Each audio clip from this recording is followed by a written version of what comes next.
afternoon, everyone, and welcome to our session for today. Thank you so much for joining us today on our AS members group meeting.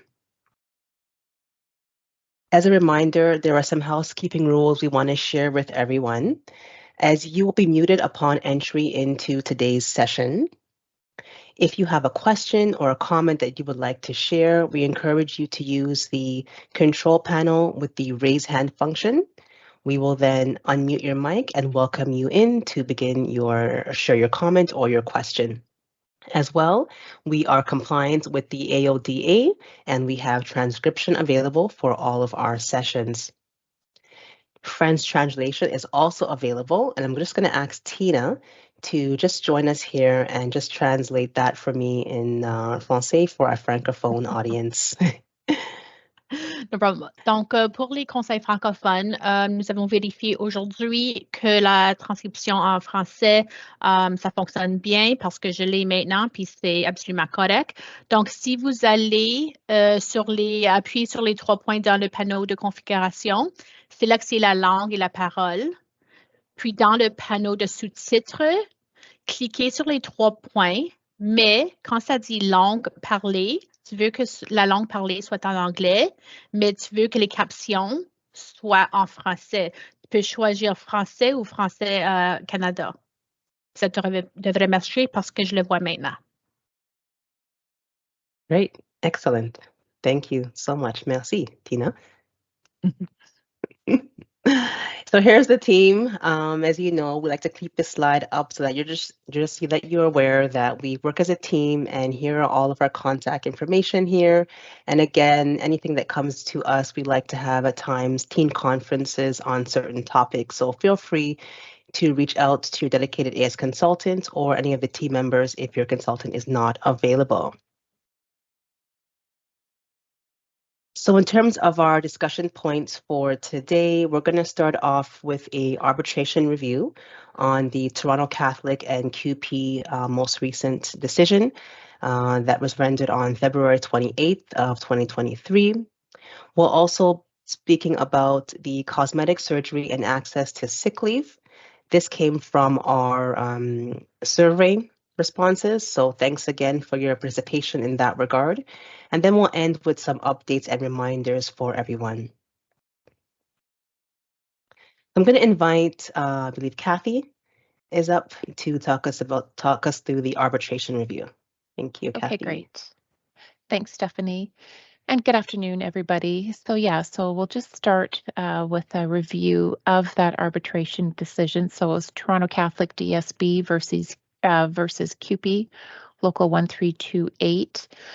And there was a couple of parts to the arbitration. And the first one, so the 2 questions were, could the board require all employees to submit proof of illness after 5 days of absence using only the medical confirmation form attached as Appendix C to the collective agreement? And then the second question, could the board share employee personal health information with a third-party attendant support services company without written consent from the employee authorizing the release of information to that contractor?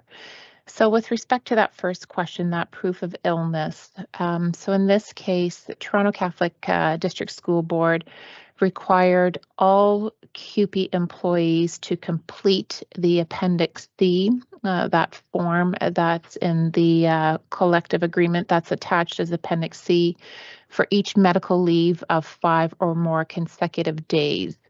And the union argued that employees shouldn't be required, that not every employee should be required to complete that Appendix C, and that the board should use discretion. They argued that sometimes the employees submit medical notes, and their argument was that, sometimes the medical notes were sufficient, but Toronto Catholic always asked, no matter what the case, to have that Appendix C completed. And in this particular case, arbitrator Goodfellow found that yes, the board could require the use of medical confirmation form noted in the language of the collective agreement after each 5 consecutive or more days of absence. So yes, so the arbitrator ruled in favor of Toronto Catholic in this particular case. So for all of their QB members, any absence of 5 or more consecutive days, they ask that the employee complete that medical certificate. And arbitrator Goodfellow said, yes, that's a good practice and you can continue to do that. And then we move on to that second question around the sharing of medical information. So the union argued that Toronto Catholic DSB can only share medical information with a third party with employee consent. And Toronto Catholic argued that when the employee signs the consent on that Appendix C, which authorizes disclosure to the employer, that's sufficient to share information with that third party. And in this particular case, arbitrator Goodfellow, or with respect to this question, he found that the board has the management right to obtain third-party assistance in the performance or in the management of its sick leave. However, his question was, in exercising its management rights, could the board share employee personal information without the third party, which was SBCI in that case, without first obtaining the employee's consent? And in his view, the board couldn't do that. So, and an arbitrator Goodfellow's view is that the third party does not have a relationship with the school board employee, who often doesn't know that their medical information is being shared. And in his view, it was a breach of management rights. And he went on to say that Toronto Catholic requires consent for disclosure of medical information to a third party. And then I'm going to hand it over now to Shobha, and she's just going to review some interim steps and give you a bit more of an idea of kind of where we're at with all of this. Yeah, we know that this is a very significant decision that impacts the way school boards do business, not just with SPCI, but with anyone that you have historically shared employee medical information with. If you're getting legal opinions on ongoing employability and you're sharing medical information with lawyers, it impacts all of that in saying that you cannot share that information with anyone without the employee's consent. So we have had so many internal discussions about this. We have sought external legal counsel to determine how best we can continue to support you within the attendance support parameters. And our recommendations at this point are, if in the consulting side of things, dealing with your consultants on the complex cases that we support you with, if you do wish to share confidential medical information with your consultant, we will require, make sure you get that employee consent before you share that information with us. Chances are that is going to be the path of most resistance. The easiest path to take is to either redact all personal identifiers from confidential medical information before sharing that with your consultant, so that we can continue to provide the advice and guidance that you've become accustomed to, or just share details of that information, basically provide us with a summary of that medical information without any personal identifiers when we have meetings and discussions with you on these cases. I know for so many of our school boards that has already been the practice, either redacting the personal identifiers before sending us anything, or just having more high-level conversations without providing employee names or confidential information. So we suggest at this point continuing with that practice. And in the meantime, we are continuing to seek legal advice and guidance to make sure we're doing everything we can to continue supporting our school board members in the manner that's going to be of greatest value to you, that meets these decisions as well. And we know that right now this is solely a CUPE decision, but it is greater than that and affects the way school boards do business all around. So we have been working, we continue to work diligently to make sure that we are providing you with the best advice and guidance and direction as we work through this. If you do have any questions about it or any concerns, certainly reach out to your dedicated AS consultant, and we will take those to the powers that be and make sure that we're getting you answers to make sure you're comfortable with the actions that you're taking. Any thoughts or any feedback on any of this so far? It has been huge and far-reaching, and we'd really love to hear your thoughts on it. I mean, we know this is one decision, and had another arbitrator reviewed this, it might have gone a different way. So with legal opinions, it could go one way or the other depending on who you're talking to. So unfortunately, this is the decision that has come forward from this, and I don't know that in rendering this decision if the arbitrator really thought about how far-reaching and the implications associated with it, but here we are. So yeah, any thoughts from the group, any feedback, any concerns? We're here to listen.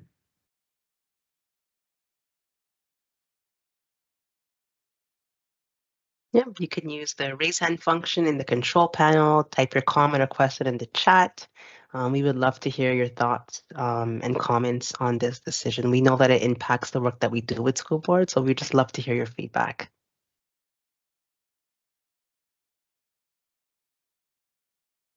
Got a quiet group today, don't we, Shobs? Yeah. Okay, all right. Well, we're here if you need us, for sure, to discuss this piece a bit further. All right, so then I will transition over to our next agenda item, and we're going to start with a poll question before we go into the discussion with Tina. And I'll just launch the poll on your end. And the question that we're asking today is, does your board allow access to sick leave for cosmetic surgeries? Let me just launch that. You should be able to see the results live on your end. If you can just give a response there for us, yes or no, or if you're not sure, that's okay too.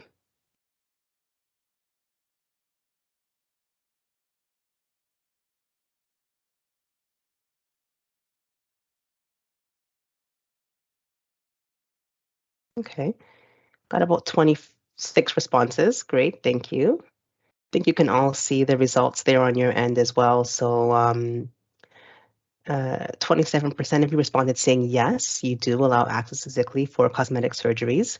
19% of you said no. Oh, the numbers are going up. And then so far, 48% of you were not sure of your response. All right. Excellent. I'll just clear that. And the result should linger in the chat panel for a bit as well, right? Okay, great. So Tina, I'll pass it along to you at this time to walk us through this agenda item. Awesome. Thanks, Steph. So this actually came up as a survey at the result of a survey at the end of one of our member meetings.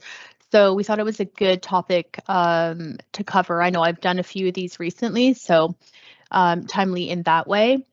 The first thing when we're looking at cosmetic surgery and access to sick leave, first thing we need to do is look at what the collective agreement states insofar as access or reasons to use sick leave. So generally, all of them stipulate that at minimum, access to sick leave and STD must be used in the event of illness or injury. So then that logically brings us to the next question of, well, what's an illness? So if we look at the dictionary definition of illness, it's a condition of being unhealthy in your body or mind. It's a specific condition that prevents your body or mind from working normally. When it comes to what is an injury, according to the dictionary, illness, is considered to be physical harm or damage to someone's body caused by an accident or attack. So in general, it's a term that refers to like damage to the body by accidents, falls, blows, or weapons. So if we look at those two sets of criteria contained in the collective agreement, cosmetic surgery for purely elective reasons would not be considered under sick leave because it's not due to either an illness or injury.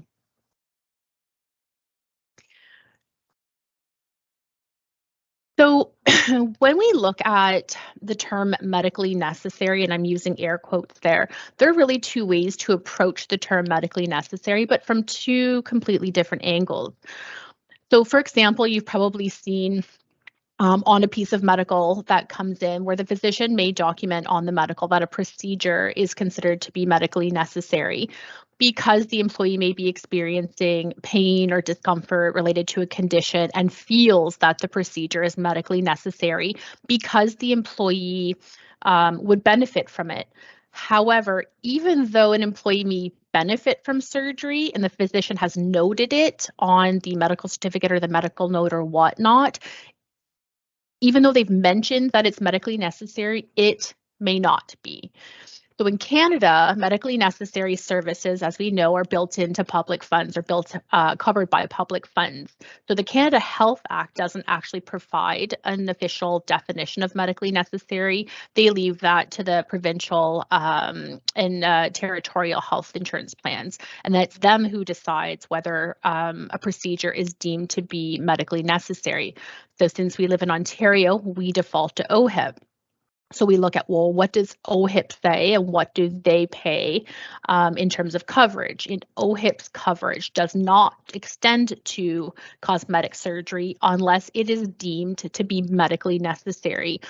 And that might be something where you see, like an example would be bariatric surgery, right? It might be covered for some, but not others. So there would be a case submitted to determine whether or not the government would cover that. So I guess to answer our question as to whether or not an employee would be entitled to sick leave, one would really have to understand whether or not the procedure was funded by OHIP. And for that, we would have to ask that from the surgeon directly. Thanks, Steph. So what are some best practice recommendations when we're looking at medical to determine whether or not an employee would be granted access to sick leave for a cosmetic surgery? The first thing would probably go to the CPSO or the College of Physicians and Surgeons of Ontario website. Here, you would want to look at things like confirming their specialty. Sometimes it just says general surgeon, sometimes it'll say plastic surgeon, and sometimes it just says cosmetic surgeon. So if it says cosmetic surgeon, for example, you'll know right away it's likely a cosmetic procedure. But that kind of helps you kind of rule things out. The next thing we would want to do is look at whether or not the surgeon has any restrictions or limitations on their medical practice. The next thing you'd want to do is, we'd want to ensure that the surgeon is in good standing with the college. So we want to look at whether or not their license to practice hasn't been suspended or revoked. So that is really important. The next thing you want to do is double check the verbiage in the collective agreement for that particular bargaining unit. However, generally, as I mentioned, all of them do tend to stipulate at a minimum that access to sick leave and STD must be used in the event of illness or injury. Thirdly, we want to make sure that we're still keeping in best practice with best practice, right? So we want to speak to the employee. So in addition to offering our support, we want to be transparent about the appropriate use of sick leave or STD. And sometimes they'll volunteer and they'll share that, yes, it was a cosmetic surgery and you have your answer right away. If not, then we would probably want to write out for additional medical, and that could be by way of a medical questionnaire. And questions to consider might be things like asking if the surgery was like non-elective or emergency or elective, right? And then if it's an elective surgery, it's pretty simple. You just want to make sure that you're asking if it was elective, was the surgery covered by OHIP? And that's going to give us our answer of whether or not it was a medically necessary surgery. Based on the medical certificate, you probably or may have some additional questions you'd like to pose. And then specifically in relation to cosmetic surgery, those are the two basic questions. Of course, cases vary from circumstance to circumstance, so we want to bear that in mind when we're assessing the case. Before I pass it over to Steph for updates and reminders, do we have any questions or comments before I hand it over? Yeah, so please feel free to place your question or comment in the Q&A function, sorry, not the chat. So if that helps, you should see the Q&A in your control panel. You can just place your question or comment in there, or again, you can use the raise hand function and we will unmute your mic for you as well.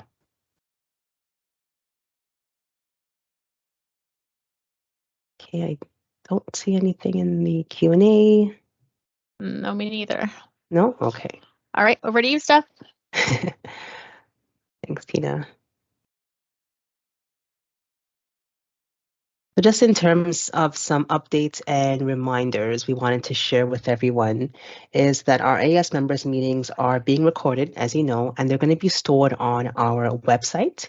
You will receive a link following the session, likely tomorrow, giving you the link to access the recording on our website. And secondly, we are making enhancements to our AM and DM tracking sheets. Just by a show of hands or a thumbs emoji or raise hand function, how many of you are using the AM and or DM tracking sheets at your board? Oop, I see some hands going up. Thanks, Jessica. Great. Anyone else want to share their? Okay, great. Thank you. Valerie, great. Thanks so much. Anyone want to share their thoughts? Oh, great, Chantel, great. On how it's working for them. Any enhancements we should be considering? We are looking to do that for the next school year. So if you want to write that in the Q&A section or raise your hand as well, we would appreciate your thoughts. Or reach out to your dedicated AS consultant as well with that information, and we'll be happy to make those adjustments to you if it's possible for the upcoming school year. Well, if there aren't any other questions or comments, I'm going to invite the AS team to join me back on screen at this time. Thanks, everyone.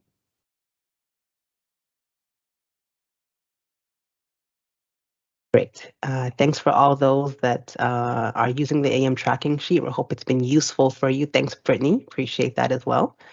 And we are going to end our time together here. And thank you so much for joining us. As always, feel free to reach out to your dedicated AS consultant with any questions that might come up following today's session. And as always, the survey is there to be completed, letting us know what topics you would love to hear from us in future AS sessions. All right. So thanks again, everyone. Have a great rest of your day. Bye-bye.